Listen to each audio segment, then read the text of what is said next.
¡Wow! ¡Qué tremenda y poderosa lección hemos tenido en esta semana! La lección Santiago, el hermano del Señor, ha sido apenas un pequeño bocado del manantial de sabor y de alimentación que tendremos durante todo este trimestre. Realmente ha sido una lección hermosa. Conocer cómo vivía Jesús, cuáles era la experiencia de él con relación a sus hermanos, cómo ellos muchas veces aparentemente lo discriminaban de una manera, podemos decir, con reproches, con ironías. Sin embargo, ese mismo hermano de Jesús, conocido como Santiago, llegó a conocerle tal cual es Jesucristo, nuestro Señor, Dios y Salvador. Tanto así que él mismo en su propia epístola le llama Señor y Dios. Leo literalmente. Hablando de los hermanos de Jesús, dice que con frecuencia sus hermanos presentaban filosofía, la filosofía de los fariseos, que era una filosofía antiquísima y ya gastada, y afectaban creer que podían enseñar a aquel que comprendía toda la verdad y todos los misterios. Oiga eso. Ellos querían enseñarle a quien conocía todos los misterios.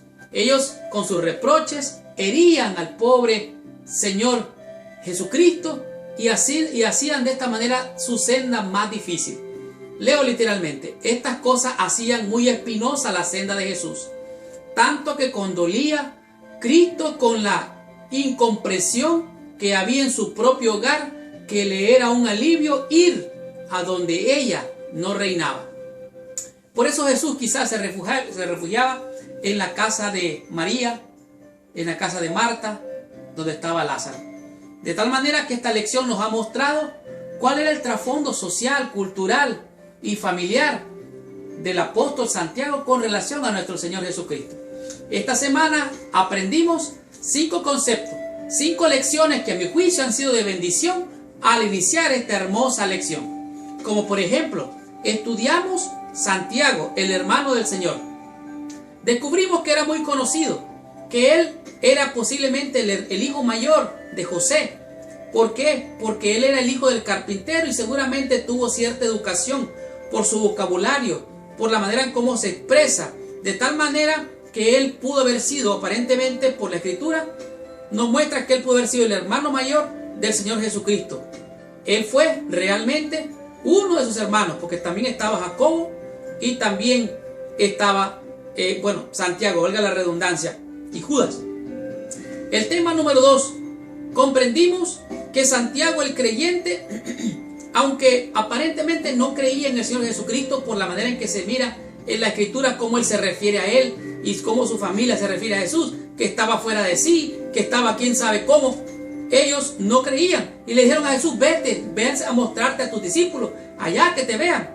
Pues entonces Santiago, el que no creía, Jesucristo se apareció a los 12, se apareció a 500, y aunque se apareció cuando estaban ellos reunidos, no estaba Santiago, igual que Tomás le pasó.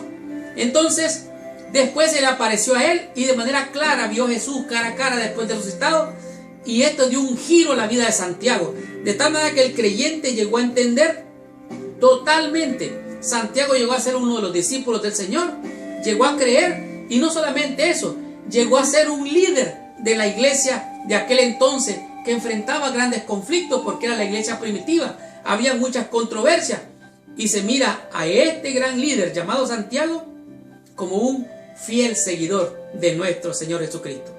Seguidamente comprendimos que Santiago y el Evangelio, en esta sección pudimos entender un poco más que la reforma de Lutero fue una reforma, pero no fue una reforma total, que después hubo otros reformadores de la iglesia metodista, de la cual nosotros heredamos de alguna manera la comprensión que la fe y las obras van juntos, van de la mano. Y Santiago dice: muéstrame tu fe, yo te muestro mis obras por medio de la fe. Tienes tu fe para contigo, tenla para contigo, pero la fe y las obras van juntas.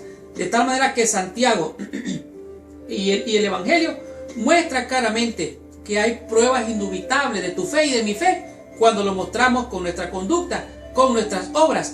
De tal manera que uno necesita una segunda reforma, y la reforma siempre es necesaria, porque ni tenemos que mejorar cada día para ser semejante a Jesús. Si tú no reformas tu vida, si yo no reformo mi vida para ser mejor con relación a la comparación que puedo hacer con Jesús, entonces no estoy creciendo. Y recuerde que lo justo es como la luz de la aurora, que va en un aumento hasta que el día es perfecto. También descubrimos que cuando el apóstol Santiago dijo a las 12 tribus que están en la dispersión, se refería a toda la iglesia de aquel entonces, a la actual y a la de la actual eternidad. ¿Por qué? Porque ciertamente se refería a los dispersados de las tribus de Israel. Pero tú eres nación santa, pueblo santo, adquirido por Dios para que anuncies la virtud de aquel que te llamó de las tinieblas a su luz admirable. De tal manera que yo soy parte de esa nación santa de la que habla Santiago, de la misma que hablaba el apóstol Pablo y Pedro. Solo tú y yo entendemos que la nueva nación santa ya no es el pueblo de Israel o los israelitas. Hoy tú y yo somos parte de ese pueblo. Y así las 12 tribus nos muestran claramente cuál era la posición del apóstol Santiago. Pero terminamos con un tema muy interesante, Santiago y Jesús. Y descubrimos cómo las palabras de Jesús y las palabras de Santiago no son diferentes. Tienen una similitud perfecta, tienen una simpatía, una empatía de tal manera que no hay diferencia. De tal manera que parece ser que Santiago dijera las mismas palabras de Jesús. Y esto me muestra a mí que Santiago llegó a conocer profundamente al Señor Jesús. Tanto que la afinidad con Jesús se muestra en toda la Escritura. Y que tú y yo tenemos que ser semejantes o iguales a Jesús. No debemos ni ser menos ni ser más que nuestros hermanos, sino que tenemos que asimilarnos con nuestro Señor y Salvador Jesús. Y esta fue la lección número 1 de la lección de este trimestre. La próxima semana vamos a estudiar la lección número 2, cuyo tema es la perfección de nuestra fe. Gracias por visitar el canal de mi escuela sabática. Les habló su hermano y su amigo Marlon García. Y los espero la próxima semana con esta tremenda bendición. Y no me quiero despedir sin antes no agradecerle a nuestros hermanos allá en Colombia y también en Venezuela, que nos han dicho: hermanos, salúdenos también a nosotros. Bueno, pues quiero decirles, hermanos, que tanto en Colombia, en Perú, en Panamá, en Chile, Ecuador, en el norte, el sur de Nuevo México y en muchos otros estados de la nación de América, nos están viendo y nos están acompañando. Les agradecemos mucho, hermanos. Y un saludo muy fraterno a nuestros hermanos allá en Colombia y Venezuela, de donde nos están viendo todas las semanas. Así es que los espero la próxima semana con esta tremenda bendición. Y recuerda, si te ha gustado esta lección, coméntala allá abajo.